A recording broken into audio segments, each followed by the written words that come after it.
एक बार महाराज कृष्णदेव राय ने सुना कि उनके नगर में चूहों ने आतंक फैला रखा है। चूहों से छुटकारा पाने के लिए महाराज ने 1000 बिल्लियां पालने का निर्णय लिया। हेलो दोस्तों, स्वागत है आप सभी का हमारे चैनल में। आज हम पढ़ रहे हैं तेनाली रामा की कहानी, जिसका शीर्षक है दूध ना पीने वाली बिल्ली।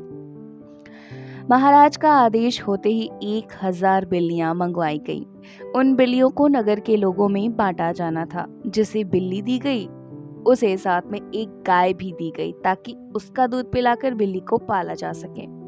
चूहों से सभी लोग परेशान थे, अतः जब बिल्लियां बच रही थीं तो लोगों की लंबी लंबी कतारें लग गई थीं।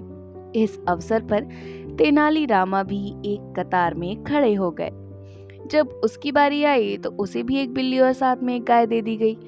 बिल्ली को घर ले जाकर उसने गर्मा गर्म एक कटोरा दूध उसे पीने को दिया। बिल्ली भूखी थी। बेचारी ने जैसे ही कटोरे में मुंह मारा तो गर्म दूध से उसका मुंह बुरी तरह जल गया।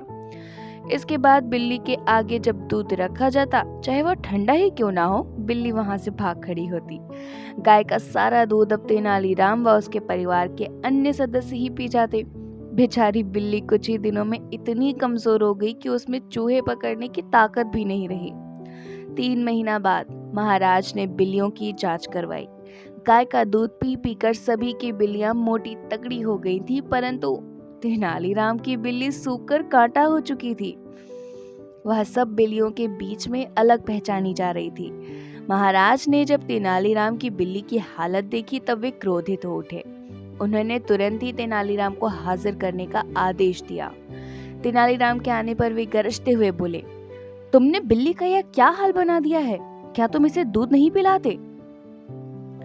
महाराज, मैं तो रोज इसके सामने दूध भरा कटोरा रखता हूँ। अब यह दूध पीती ही नहीं है, तो इसमें मेरा क्या दोष है? महाराज को यह सुनकर बड़ा आश्चर्य हुआ। वह अविश्वास भरे स्वर में बोले, क्यों झूठ बोल रहे हो? बिल्ली दूध नहीं पीती? मैं तुम्हारी झूठी बातों में आने वाला नहीं। परंतु महाराज, यही सच है, यह बिल्ली दूध नहीं पीती। महाराज झल्लाकर बोले, ठीक है, यदि तुम्हारी बात सच निकली तो तुम्हें 100 स्वर्ण मुद्राएं दी जाएंगी, अन्यथा 100 कोड़ों की सजा मिलेगी। मंजूर है? तेनालीराम शांत भाव से बोला, मंजूर है। तुरंत ही महाराज ने एक सेवक से दूध का भरा कटोरा लाने का आदेश दिया। सेवक जल्दी दूध से भरा कटोरा ले आया। अब महाराज ने तेनालीराम की बिल्ली को हाथों में उठाया और उसका सिर सहलाते हुए दूध के कटोरे के पास छोड़ते हुए कहा, बिल्ली रानी दूध पियो। बिल्ली ने जैसे ही कटोरे में रखा दूध देखा, वह म्याऊं म्याऊं करती हुई वहां से भाग निकली। महाराज, अब तो आपको विश्वास हो गया होगा कि मेरी बिल्ली दूध नहीं पीती। लाइए, अब मुझे 100 स्वर्ण मुद्राएं दीजिए। तेनालीराम ने कहा, वह तो ठीक है, लेकिन मैं एक बार उस बिल्ली को ध्यान से देखना चाहता हूँ। यह कहकर महाराज ने एक कोने में छिप गई बिल्ली को पकड़ लाने का आदेश दिया। बिल्ली को अच्छी तरह देखने पर उन्होंने पाया कि उसके मुंह में जले का एक बड़ा सा निशान है। वह उसी क्षण समझ गए कि बिल्ली मुंह जल जाने के डर से दूध पीने से कतराती है। वे तेनालीराम की तरफ देखते हुए बोले, अरे निर्दयी, तुमने इस बिल्ली को जानबूझकर गर्म दूध पिलाया ताकि यह दूध ना पी सके। ऐसा करते हुए तुम्हें शर्म नहीं आई?